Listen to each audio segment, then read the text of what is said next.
All right, let's wrap up the show with something that I do every single week. It is not Friday. It is Thursday night that you are getting a Cardinals, a Vikings preview.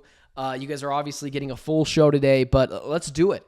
I was going to do this in the morning, but I figured if I really tried to film this in the morning while also trying to go to yet another Thanksgiving thing, while also trying to catch my flight to Minnesota, my wife might kill me. So I decided to do everything tonight and get it all out by the morning. But with that being said, I am going to this game, the Cardinals-Vikings game. I will be there in Minnesota. I'll be at the game. We're going with another married couple friend, my buddy, who's a huge Vikings fan. He's excited to go. I'm excited to go.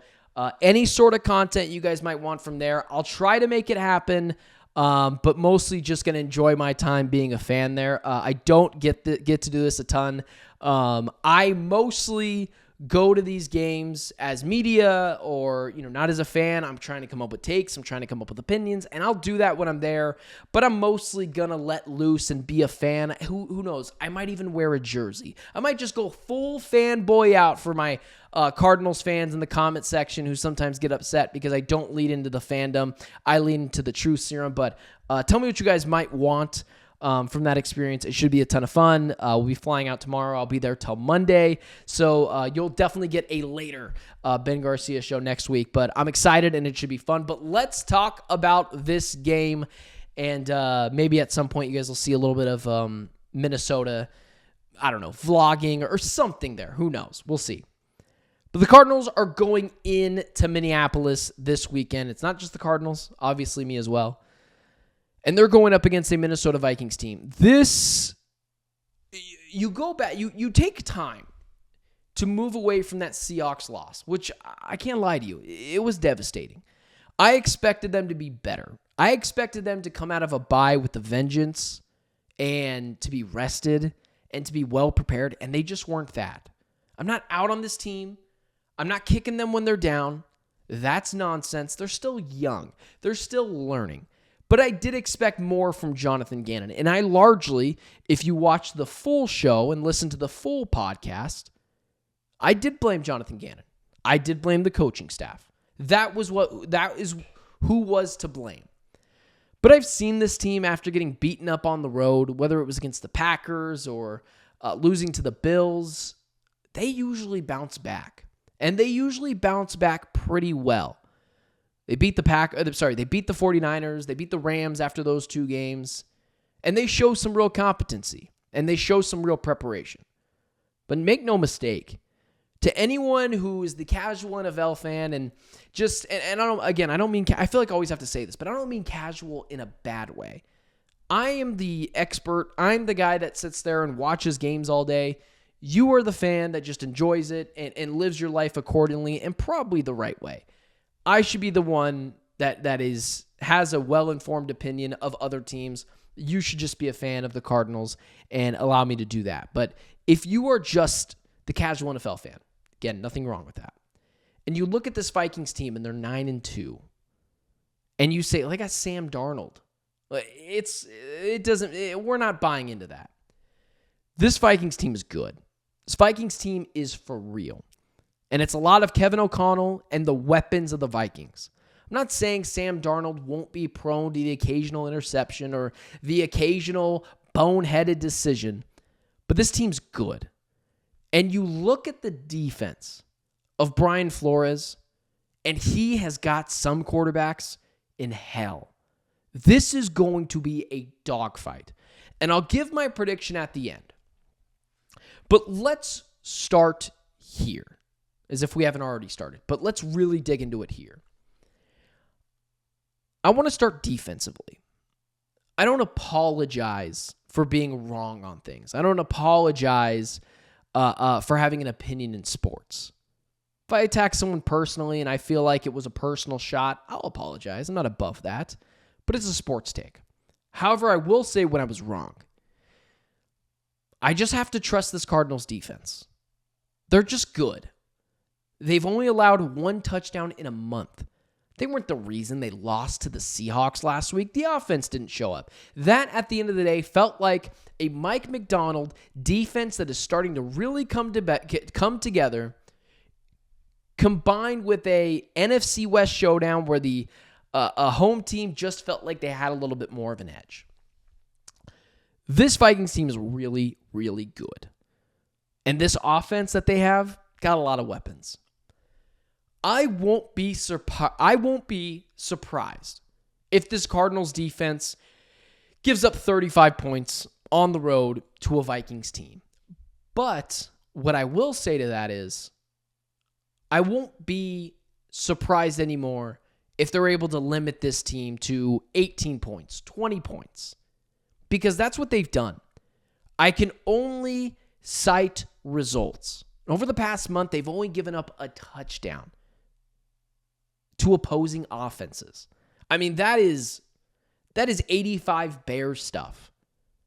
So I'm just going to expect that they're going to play well. And if I get shot in the foot, if I shoot myself in the foot for that, I shoot myself in the foot for that. I won't be surprised, but I'm done being surprised either way. This defense is just good, but I will say it is largely propped up by Jonathan Gannon and Nick Rawless. And they're going to get Darius Robinson back this week. I've talked with a couple of people, and I saw my buddy Johnny Venerable over at PHNX Sports, who I've done stuff with before, and worked with him briefly over at PHNX when I was an intern there. Really good dude. He put out that he thought Darius Robinson would be here next week. He's the insider. He's a really smart guy. Really good dude, too. And I was surprised. I was really surprised that this team decided that they were going to hold on to Darius Robinson last week. Because last week was not a gimme win. It was a there for the taking win. And now you have Darius Robinson this week, where he'll probably still have some rust, but man, was he dominating in training camp. This is a good Cardinals offensive line, not elite, but good. He was shoving guys around. I mentioned I was at training camp. I was on the sideline with the media. I got an up-close and personal look. That dude can play. I just don't know how it's going to look in the first game of the season, or if he's going to be limited, but ultimately, they are getting reinforcements. I just expect this defense to continue to be good. Here is the kicker. This might be Kyler Murray's biggest game as a pro, as a Cardinal. If you were watching the Cardinals years ago against the Rams in the playoffs, yes, he was awful. I don't know if that was his biggest game of his career, because that team was skidding, and we were all just kind of happy that they made the playoffs, even though it ended up being a fairly disappointing season. Thank you, Cliff Kingsbury.